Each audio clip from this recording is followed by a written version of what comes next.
Efraín, Judith, mi Lorenita, hijos bellos, qué alegría nuevamente volver a encontrarme con ustedes.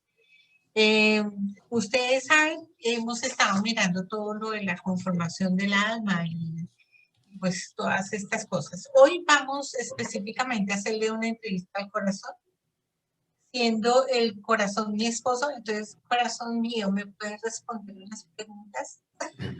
Claro que sí. Bueno, yo quisiera saber cómo quedaron con los que pudieron ver la reunión del domingo, los que pudieron estar, si quedó clara esta base que dejamos para empezar a abordar. Y la idea es que ustedes pueden hacer las preguntas hoy también. Hay 1000 preguntas que yo me hice frente al tema de corazón. Y me hice 1000 preguntas porque hay 1000 menciones en la escritura que hablan de corazón y pues todo genera una inquietud a poder entender y conocer bien este concepto desde la perspectiva del reino y desde la perspectiva del pacto en el que nosotros vivimos. Es muy importante la comprensión para ver cómo Cristo opera en nosotros y entender un poquito más las cosas que vamos a ver.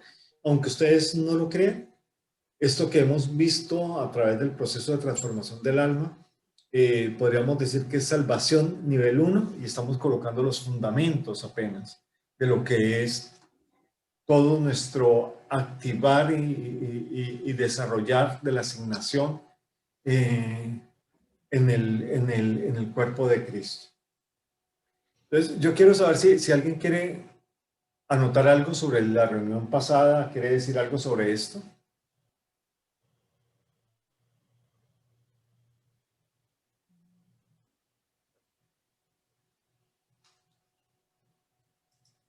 ¿O entendieron muy bien o están como siempre muy tímidos? Sí, no.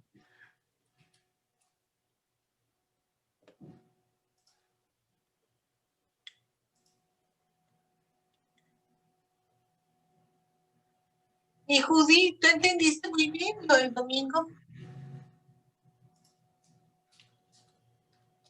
¿Te quedó claro lo que estuvimos hablando el domingo, Judy?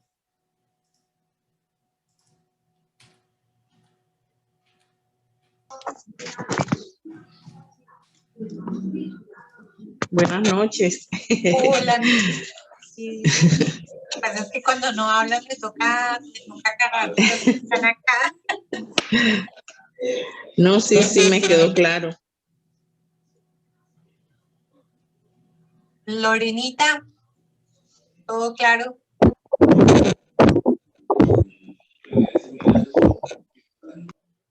Ay, bendito me conoce. Sí, buenas noches, sí, todo claro. Ay, muchas gracias.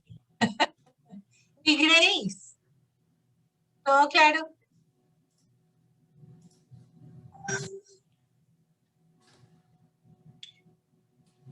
Y mi Grace.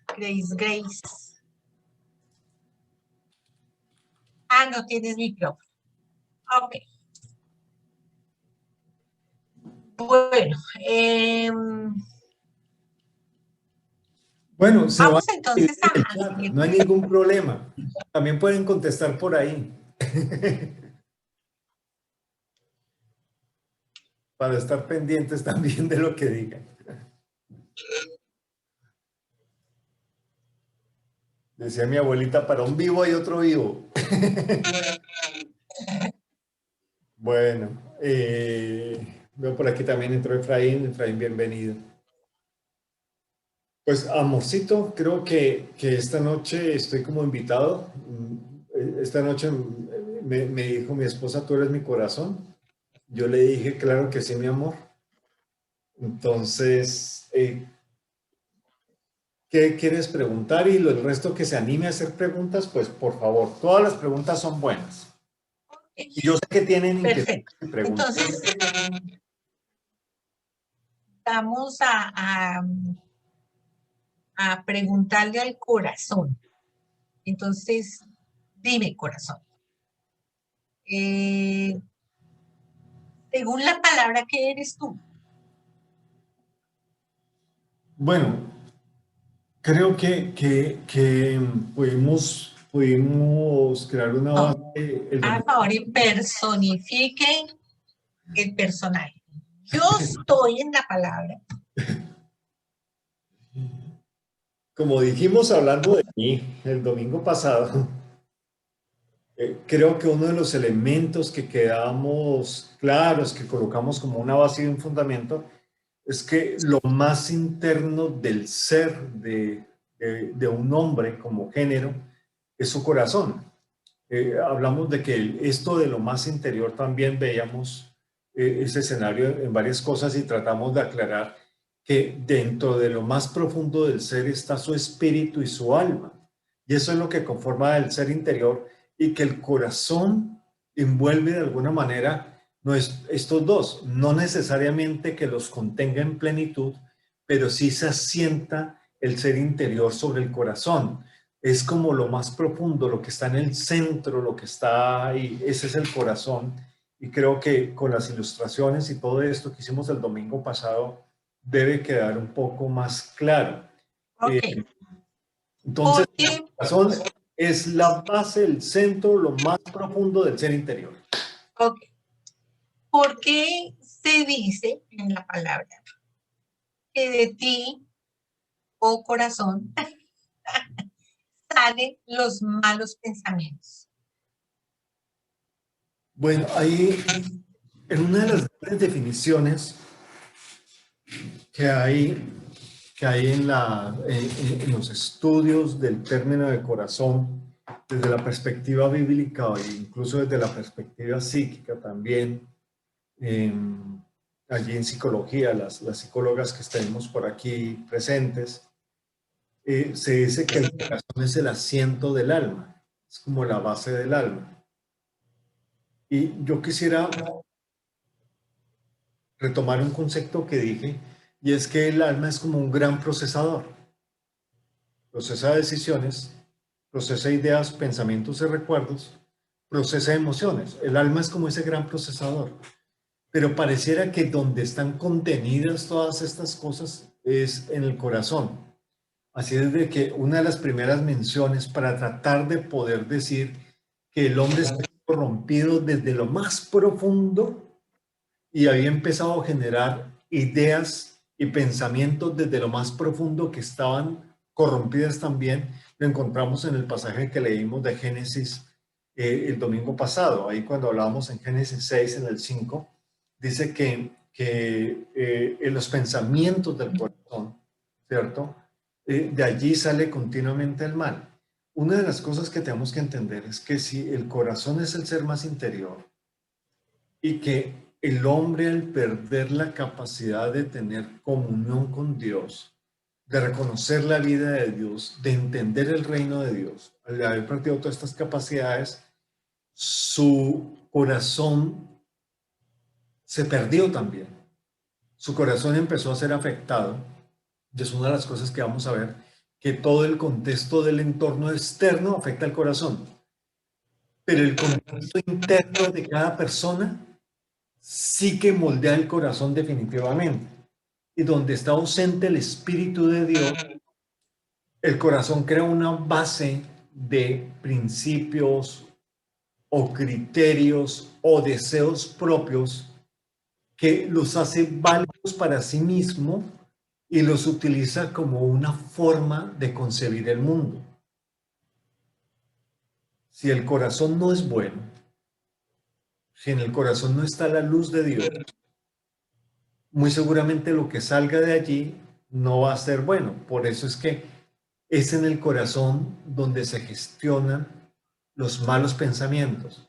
Así la mente los procese, los vuelva a palabras o los vuelva a actos. Más adelante creo que podemos abordar okay. el Lo que me estás diciendo es que si un corazón no tiene la luz de Cristo, es por eso que salen los malos pensamientos. ¿Es eso? Sí, porque cuando vimos formación y construcción del alma, si nos acordamos, una de las cosas que veíamos es que el hombre comió de un fruto. O sea, el hombre decidió alimentar su ser interior del conocimiento de un fruto. Pero en ese mismo fruto estaba el bien y el mal. Okay. O sea que de lo que él se alimentó hacia adentro no fue de la vida eterna, que era el árbol que había allí, sino del árbol de un conocimiento que tenía en sí mismo el bien y el mal. Así es de que en el interior del hombre se conformó uno de ellos. Y el hombre puede ser malo en determinados sentidos, culturas o incluso perspectivas morales de aceptación pública. Ok. ¿Qué podemos decir nosotros que es un corazón engañoso? ¿Por qué decimos que es un corazón engañoso? Sí, porque la palabra dice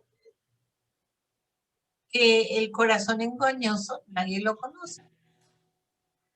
Sí, a mí me gustaría que alguien pudiera ir al capítulo de Jeremías 17, al libro de Jeremías, el capítulo 17, más o menos en el 8, 9.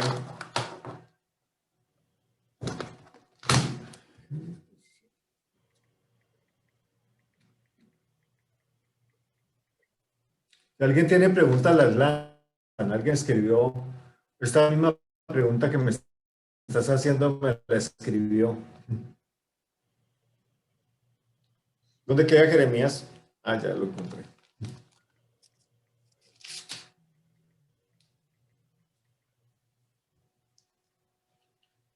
Jeremías en el capítulo 17, el versículo 9. ¿Alguien que pueda leer desde ahí hasta el 13?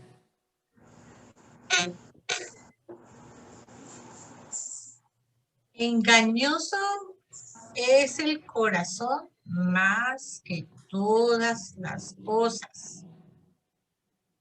Y perverso, ¿quién lo conocerá? Yo quiero que te centres ahí. Engañoso es el corazón. ¿Por qué hablamos de que el corazón es engañoso? ¿Por qué me puede a mí engañar el corazón? O sea, se supone que yo me conozco, se supone que yo sé mis virtudes, se supone, ¿no? Porque hay veces que hay cosas que uno dice, no sabía que yo pudiera hacer esto. Pero ¿por qué? ¿Por qué? O sea, no entiendo por qué si yo me conozco, por qué el corazón me puede engañar. O sea, yo no me puedo fiar del corazón. ¿A eso se está refiriendo? Bueno, tiene mucho que ver con lo que hablábamos antes. Una de las cosas que nosotros tenemos que entender es que aquí Dios le había dicho a Jeremías la condición del corazón de Judá.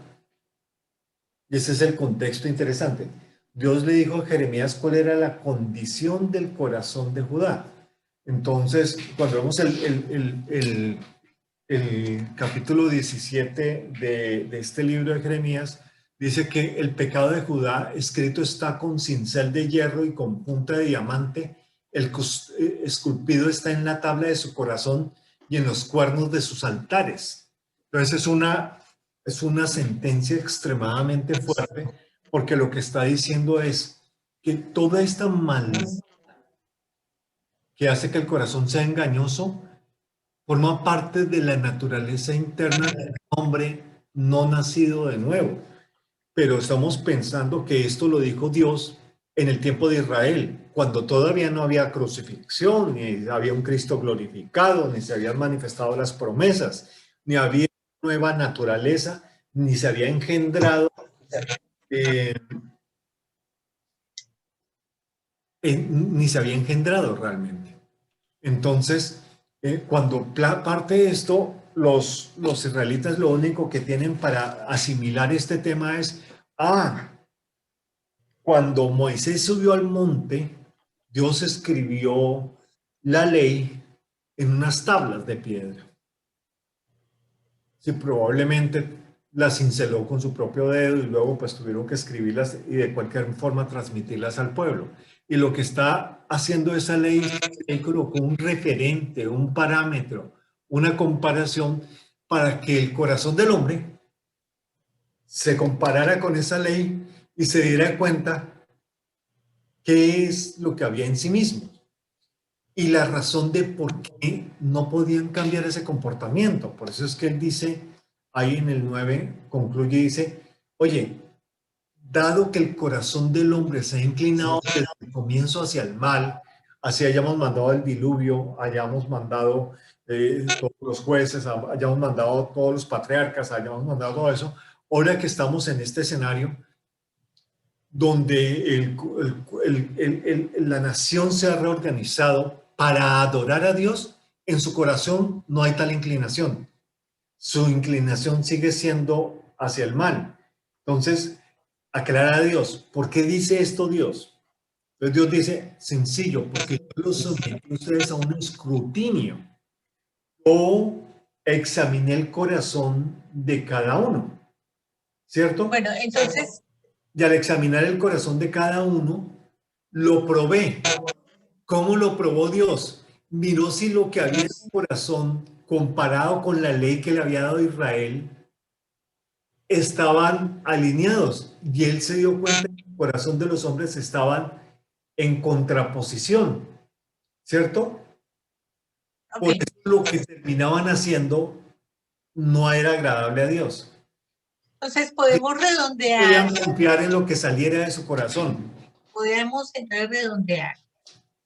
El corazón, del corazón salen los malos pensamientos y es engañoso porque simplemente no conoce a Dios.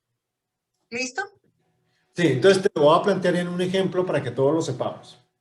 Todas las amas de casa tienen una marca preferida de las masas para hacer arepas. Los que no hacen arepas, lo lamento, se lo están perdiendo. Pero digamos para hacer arepas. ¿Sí? Si yo compro una masa que es de mala calidad, que tiene mal sabor y que todo eso, yo siempre que haga arepas con esa masa, por más de que la haga lo que le quiera hacer, serán unas arepas que no van a satisfacer. Así la arepa quede muy bien doradita, que le coloque quesito encima, mantequillita, carnecita picada, lo que yo quiera hacerle, yo se lo puedo hacer, pero la arepa nunca va a cambiar. ¿Por qué? Porque el corazón de su esencia es la masa. Entonces, lo que era necesario era cambiar la masa. Yo tengo que decir, esta masa no me sirve, la desecho y me traigo la masa que yo sé que es buena y con esa vuelvo a hacer las arepas. Eso pasó con el corazón del hombre. O sea, el corazón del hombre estaba echado a perder. Entonces no era confiable por esa razón, pero el hombre no lo podía discernir. Ok. Yo quisiera hacerle una pregunta y es, ¿Dios tiene corazón? La vez pasada también, ahí en Génesis 6, en el versículo 6 de Génesis, hablábamos de que el corazón de Dios se entristeció de alguna manera. Y vamos a encontrar esa expresión muchas veces. ¿Por qué estamos hablando del corazón de Dios? Porque estamos hablando que Dios también es un ser que tiene una profundidad interna, donde está toda la esencia de sí mismo, que se manifiesta en todo su esplendor, ¿cierto? Porque de lo que hay en su interior es lo que se manifiesta hacia afuera. La creación, el amor, la entrega de su hijo, la belleza que encontramos, todo eso es una expresión que viene desde el interior de Dios. La santidad, todo eso viene desde el interior de Dios. Quiere decir que hay una profundidad en Dios. Ahora, ¿cómo dice la escritura? Dice que ¿quién puede escudriñar lo que hay en el corazón de Dios? Es decir, coloquémoslo en otros términos, porque acuérdense que la palabra corazón en esa época no existía. ¿Quién puede escudriñar lo que hay en lo más profundo de Dios? Sino el Espíritu de Dios. Es el único que sabe lo que hay ahí, es el único que ve lo que hay ahí, porque el Espíritu forma parte de eso que está en el puro interior. Entonces, una conclusión que podríamos decir, sí, pero tenemos que quitarnos el paradigma, que es lo que hablábamos el domingo. El paradigma no es que el corazón es un músculo, ni el corazón es donde yo expreso mis emociones. No, no, no. El corazón es lo que es en esencia lo más profundo de algo. Eso es el corazón. Ok. Estamos hablando entonces que el corazón es engañoso, tiene malos pensamientos porque no conoce la nueva naturaleza. Sin embargo, en el Salmo, David dice, o Dios dice que David tenía el corazón conforme a Dios. ¿Cómo es eso posible? ¿A qué se refiere eso?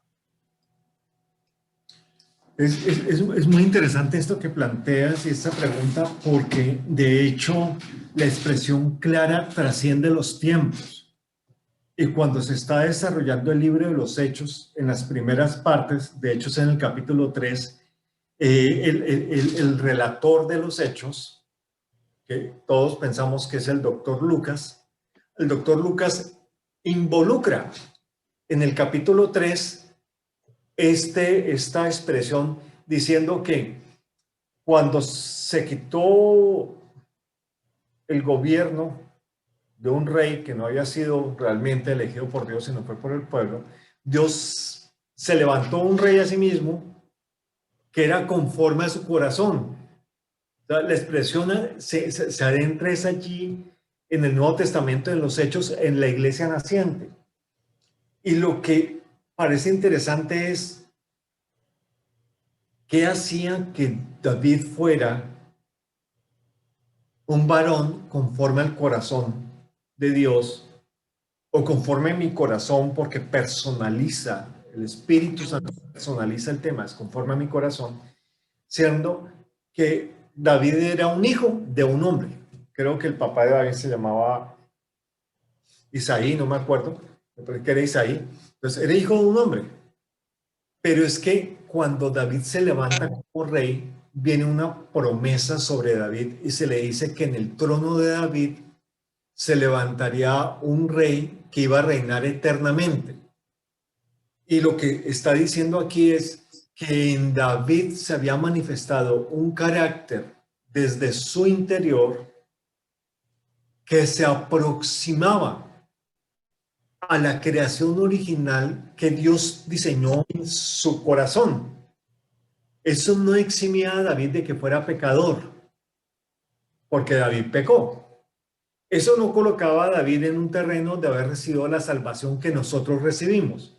Solamente lo colocaba en un terreno donde tenía un corazón tan cercano a Dios, que buscaba de tal manera a Dios, que lo decía a él y lo cantaba: con todas mis fuerzas lo hago, con todas mis fuerzas me entrego, con todas mis fuerzas levantaré, honraré y adoraré a Dios. Entonces, mira que aquí se está consolidando lo que Dios le había dicho antes al pueblo de Israel: oiga, yo quiero que salgan de Egipto, o sea, que salgan de ese gobierno, de ese modelo que tienen, de ese sistema que tienen allá, para que sean libres para adorarme. Ese era el propósito de sacar al pueblo de Israel de Egipto. Y aquí encontramos un hombre que tenía esa característica. Y eso lo hace conforme al corazón de Dios. Bien. Daniela tiene una pregunta y Efraín también. Angelita. Disparen. Por favor. Bueno, dice la palabra que por sobre todas las cosas tenemos que guardar el corazón, porque de él mana la vida, o él determina el rumbo de la vida, dicen otras versiones. Entonces, en realidad son dos preguntas. La primera es, ¿cómo es que el corazón determina el rumbo de la vida? Y la segunda, ¿cómo se puede guardar el corazón? Bueno, lo interesante aquí es, aquí me entró una llamada. Creo que a alguien se le disparó una llamada. Bueno, ya. ¿Cómo es que el corazón define o determina la vida?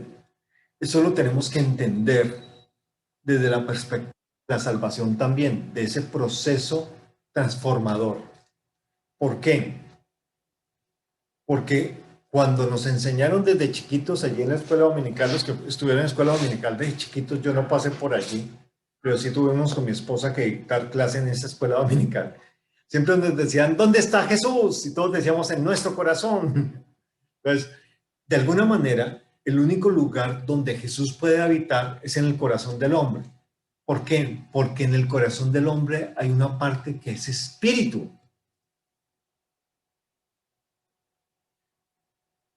y el Espíritu de Dios que nos fue impartido habita ese lugar. Ahora, cuando habitó ese lugar, trajo consigo algo que se llama la vida eterna. Si yo lo que tengo en mi corazón es vida eterna, si yo logro que mi alma se alinee, va a procesar eso que fluye de la vida eterna y es lo que va a manifestar a través del cuerpo. Entonces, lo que hay en el corazón determina la vida del hombre. ¿Por qué les decía, guarda tu corazón? Si me acuerdas en qué versículo está eso, ahora mismo no lo recuerdo. Sí, está entre Génesis y Apocalipsis.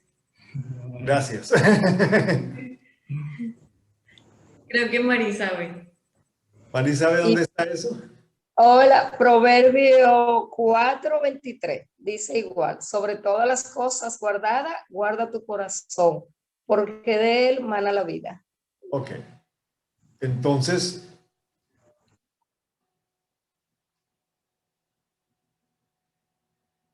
Proverbios 4:23, dijiste. Sí, 4:23. Bueno, La Reina Valera te dices. sí. Bueno, listo. Aquí.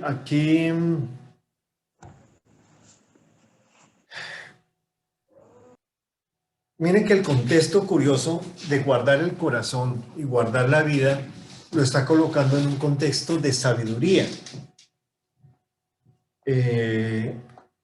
La sabiduría para el israelita contemporáneo era un elemento primordial de que Dios estaba produciendo algo en la vida de un hombre. ¿Sí? Por eso hay tanta comparación entre sabios e insensatos. Y de alguna manera hablaban de que la sabiduría provenía de Dios, entonces quien manifestaba sabiduría manifestaba lo que Dios había entregado. Cuando se coloca este contexto de guardar el corazón, está diciendo es, guarda los principios, preceptos, enseñanzas y mandamientos de Jehová en lo más profundo de tu ser y desde ahí permite que te gobierne. Ahora, era un recipiente que no estaba preparado para eso. Por eso en otra parte se habla un poquito de conciencias cauterizadas y corazones de piedra, corazones endurecidos, donde a veces era difícil asentar todo esto y que se cumpliera. Como se sabía eso, entonces les decía, ¿cómo es posible que puedan guardar esto? Colócalo entre tus ojos, en tu brazo, en el dintel de tu puerta y en todas partes donde lo puedas ver. Mira que esto que hemos traído a nuestro entender hoy en día, que pegamos pedazos de escritura por todos lados en la casa, pensamos que eso, y lo digo con mucho cariño y respeto, que eso va a crear como una barrera algo, o un escenario de entendimiento. Realmente eso funcionaba cuando estaba afuera. Ahora debe funcionar al revés. Ahora ya fue puesta la palabra adentro. Si vamos a traer esto de este pacto antiguo al nuevo pacto, en el nuevo pacto el verbo vivo, la palabra viva nos habita. Con más veras guardamos eso. Ahora tenemos que guardarlo de manera que se manifieste, ¿no? Porque guardar esto es, cúmplelo. O sea, la expresión guardar no es solamente es encerrar. Que no. Si yo le digo a mis hijos, si tú haces lo que yo te obedezco, si tú guardas mis palabras, te va a ir bien. Y les ha ido bien a mis hijos cuando han hecho eso. Entonces miren que este guardar es mucho más. O sea, si lo que hay tú lo atesoras en tu corazón y lo pones por obra, mira, vas a manifestar la vida que esa ley debería imprimir. Ok. ¿Te quedó claro, hija Danielita? Sí, súper. Bueno. Efraín, por favor, abres tu micrófono y haces tu pregunta. ¿Aceptaste a Jesús y Efraín no se vaya a hacer desheredar en todo caso. No, perdón, que tenemos acá una emergencia de niñera. Entonces, bueno, de papás, de padres, no niñeras, de papás. Entonces, bueno, la pregunta mía es, pues yo me pregunté a mí mismo, ¿qué pasa, por ejemplo, con una persona, o sea, que piensa de esta manera? O sea, cuando uno llega a Jesús y dice, no, pero es que, no sé, yo acepté a Jesús, bueno, pues fui salvo, pero tengo 1001 heridas en mi corazón, abro comillas, porque eso es lo que las personas dicen. No, tengo 1000 heridas en mi corazón, entonces, ¿qué hago ahora? ¿Cómo es el proceso? ¿Qué? En la parte emocional, en la parte de traumas, afectiva, todo eso. Bueno, indiscutiblemente hay un tema y es que Dios otorgó sabiduría y otorgó también el conocimiento a las personas sobre los sistemas de este mundo, y por eso es que hoy en día se puede hacer un trasplante de corazón, porque Dios confió eso a los hombres. Por eso es que hoy en día se pueden hacer tratamientos para tratar de liberar a la gente de la ira y todo eso, y algunas veces y muchas de ellas pues funcionan, porque forman parte de lo que es la parte carnal o humana del hombre. Tenemos que entender, y fue una de las cosas que nos llevaron a hablar de la transformación del alma, que una persona, cuando se lo notifica que es salva, porque ya lo ha determinado Dios, primero, y se expresa como que ahora Jesús me habita en mi corazón, pero sigo herido, ¿qué es lo que implica? Que la salvación es un proceder. Si bien es algo instantáneo respecto a nuestro espíritu, porque antes no teníamos un espíritu vivificado y ahora lo tenemos, en nuestra alma es un proceso que dura toda nuestra vida. Y en nuestro cuerpo también va a haber un proceso salvífico donde nuestro cuerpo va a ser incorruptible. Eso lo dice la palabra, y pues eso es. No quiere decir que este cuerpo no se esté corrompiendo, nos está desgastando de día en día y algún día se le acabarán las pilas. Pero hay una esperanza de gloria mayor para este cuerpo que lo expresa Cristo. ¿Por qué? Porque Él ya comenzó una obra y la va a terminar. Primera de Tesalonicenses 5:23, Dios la va a terminar. Pero en el alma, lo que les comentaba, yo recibo al Señor hoy y es genuino. O sea, no me lo inventé, ni hice una parodia, ni hice un teatro ya en el altar, ni nada de eso, de las tarimas o esos que llaman así. Tal cosa no existe hoy en día. Pero yo hago todo eso. No, esto fue genuino. Sin embargo, al otro día, yo sigo teniendo los mismos problemas que tenía el día de ayer, cuando estaba feliz, contento e incluso hasta habré llorado mucho tiempo. Pero yo hoy tengo los mismos problemas. O sea, ¿por qué? Porque mi alma comenzó un proceso. Porque al nacer de nuevo, mi ser interior, y eso es lo más interesante, no mi ser exterior, mi ser interior es el que nace de nuevo. Y como todo nacimiento, es pequeño y va a ir creciendo. Y a medida que va creciendo, tiene que ser enseñado. Y a medida que va enseñado, va entendiendo que muchas cosas que me hieran siempre van a estar ahí. Pero mi actitud frente a lo que me hiere va a ser distinta. ¿Por qué? Porque va a ser tan arraigada mi identidad como hijo de Dios que las cosas van a pasar, pero no me van a hacer mover. No va a tener una reacción violenta ni emocional a raíz de algo que me desestabilice. No quiere decir que no me salga de mis chiros en algún momento, o que me ponga bravo, o que me ponga de mal genio, pero un hombre nacido de nuevo va a reflexionar sabia y sobriamente de una manera más rápida, en la medida en que sea más maduro, al punto que va a llegar a un estado de madurez donde esas cosas no le influyen. Si hoy en día nosotros le decimos a nuestros hijos pequeños, oye, tú nunca vas a servir para nada, pues hombre, eso los va a afectar y los va a moldear. Pero si a mí me vienen a decir, oye, es que tú no sirves para nada, olvídate, yo ya tengo 50 años y ya he vivido muchas cosas de mi vida, Y lo que tú me vengas a decir no me va a definir. ¿Qué hizo la diferencia? El crecimiento, la madurez, el proceso que se siguió. Entonces, esas oraciones mágicas para que se me quiten las heridas y yo cambie de un momento a otro no existen. Dios es un Dios de procesos. Eso lo hemos repetido en muchas congregaciones y es verdad. Y Dios te va a meter en un proceso hasta que el Padre determine que tú eres suficientemente maduro para empezar a administrar algunas cosas del reino que Él ya te las ha entregado, pero que no te las va a soltar, sino hasta la medida en que tú, examinado por Él en tu corazón, lo comprendas. Esa era una de las diferencias también de David. David decía, Señor, no quiero ser examinado por hombres, examíname tú.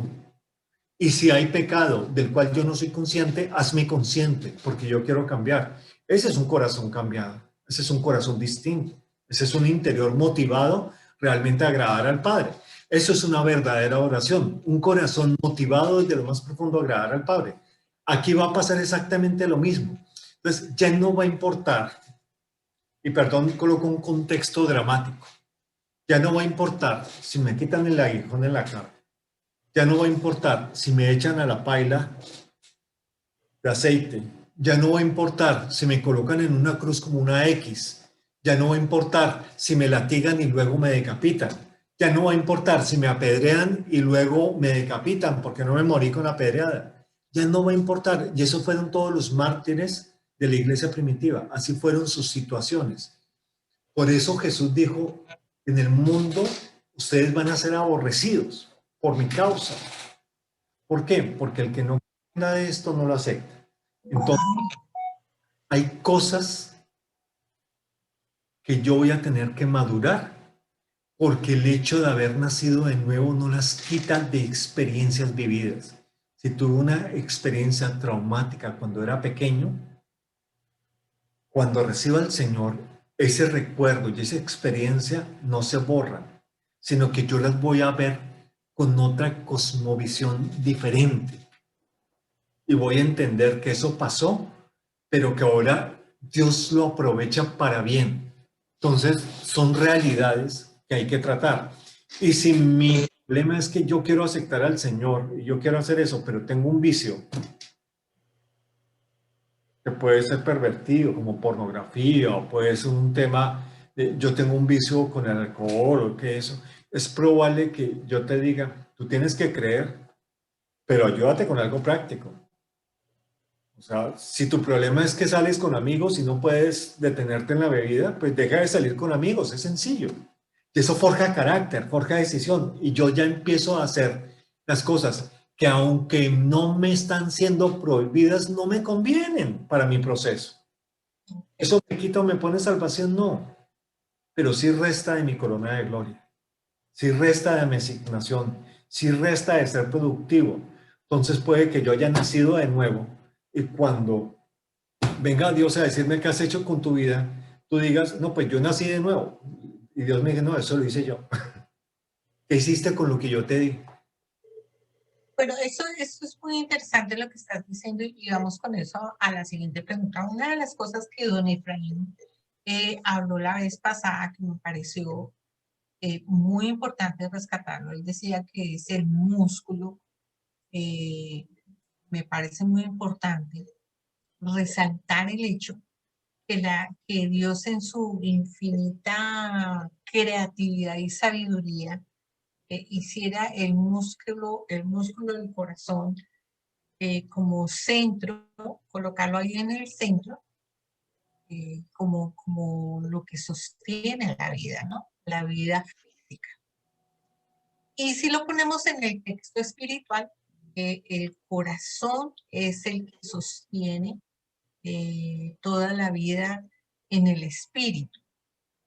Ahora, dice la palabra que yo quitaré de vosotros el corazón de piedra, porque si el Señor nos hizo a nosotros perfectos con un corazón para, si vimos la creación desde el principio, obviamente sin la caída, Dios hizo todo perfecto en su tiempo. Sin embargo, cuando dice que quitará el corazón de piedra, no le está hablando a las personas que no conocen del Señor, le está hablando a los creyentes de esa época. ¿Por qué dice que les quitará el corazón de piedra y les dará un corazón de carne? Cuando tendremos que remitirnos ahí a 2 Corintios en el capítulo 3,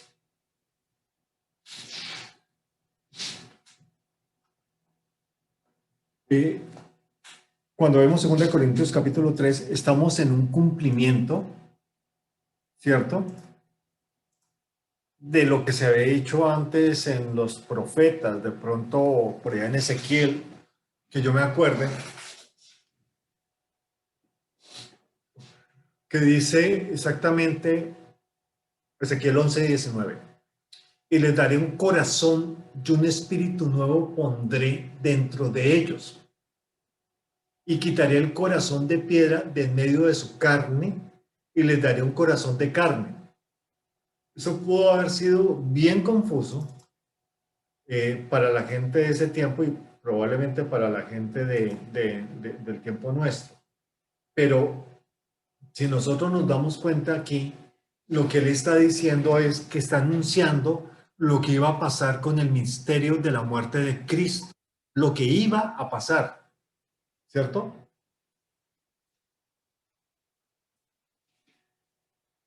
Yo colocaré, está en tiempo futuro, como dice, un espíritu nuevo.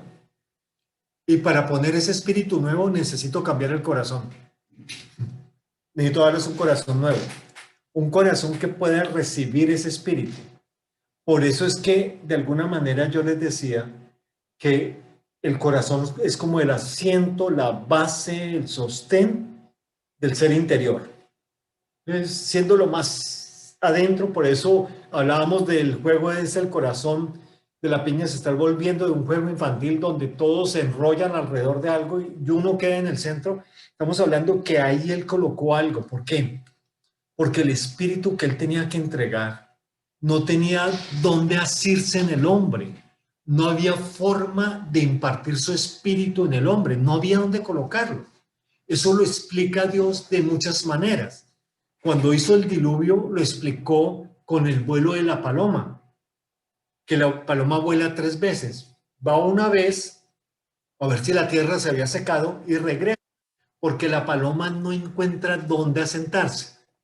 Va la segunda vez y regresa con una ramita de olivo. Ahí quería decir que aunque había una esperanza, todavía la tierra no se había secado porque la paloma no tenía dónde sentarse. Y al final, en el tercer vuelo de la paloma la sueltan y se va y no regresa. Eso quiere decir que encontró tierra seca donde asentarse y no volvió. Si vamos a llevar esto, cuando el hombre cae en Edén, el Espíritu de Dios no tenía participación dentro del diseño del hombre porque no tenía dónde ser colocado. Por eso es que vemos que después de Edén y a partir del Éxodo vamos a encontrar expresiones como y el Espíritu de Dios venía sobre, el Espíritu de Dios venía sobre los hombres, ¿cierto? Pero no era que convivía dentro del hombre, sino que venía sobre y se apartaba. Y cuando el Espíritu de Dios venía pasaban cosas hasta que Saúl, el mismo rey Saúl, que tenía un corazón que era bien apartado de Dios en el momento de avanzar en su reinado, queriendo ir contra las cosas de lo que Dios había dispuesto, se encuentran los profetas que sobre ellos habían ido el Espíritu Santo y cuando Saúl llega allí, pues él también comenzó a profetizar con todos los demás. Y uno dice, ¿qué locura es esta? Y eso es lo que el Espíritu Santo ocasionó. Después Jesús dijo, oigan, yo no tengo donde posar mi cabeza. Y todos hemos dicho, es que Jesús era tan pobrecito. No. Jesús estaba diciendo yo soy Cristo encarnado, pero yo no tengo donde asentarme. Y en otra parte, creo que en Juan 15 o 17 les dice, yo estoy con vosotros, pero les voy a enviar uno que estará en vosotros. Y es cuando viene lo que nosotros llamamos Pentecostés, pero pues que en ningún momento la Biblia lo llama así. Realmente es la impartición del Espíritu Santo, que sucedió en una fiesta que estaba celebrando Israel. Pero cuando se hace la impartición del Espíritu Santo, el Espíritu Santo pasó a formar parte del hombre, como su templo, su casa, y lo habitó allí mismo. Entonces, si ustedes se dan cuenta, ¿por qué el Espíritu Santo no podía morar antes? Porque el corazón del hombre no estaba preparado. El asiento del hombre no había sido regenerado. No había un ADN interno que pudiera ser compatible con el Espíritu de Dios. Pero con la muerte, resurrección y glorificación de Cristo, eso fue posible en nuestras vidas. Por eso es que la salvación es tan maravillosa, dice esta salvación tan grande, porque no solo nos habilitó por dentro en nuestro ser interior para Él poder residir allí. Es como si nuestra sangre hubiera sido tipo O positivo y Él la extrae completamente y nos mete una sangre que es tipo AB, que es compatible con su cuerpo. Si no se hubiera hecho esa transfusión de vida, de sangre, no hubiéramos podido recibir lo que Él tenía. Y eso fue lo que pasó en nuestra salvación. Entonces, esta expresión del corazón de carne y el corazón de piedra es un recipiente nuevo, un odre nuevo que pueda recibir el vino nuevo.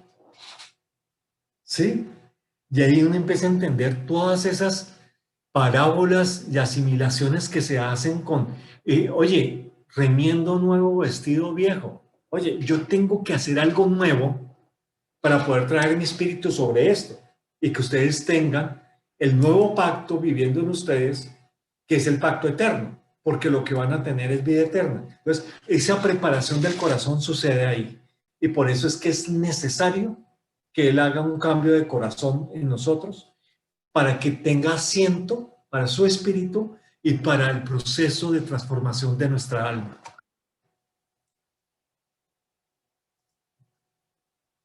Muy interesante. Pues yo tengo aquí 1, 2, 3, 4, 5, 6, 7, 8, 9, 10 preguntas más, pero creo No, esos son como a las 12 de la noche.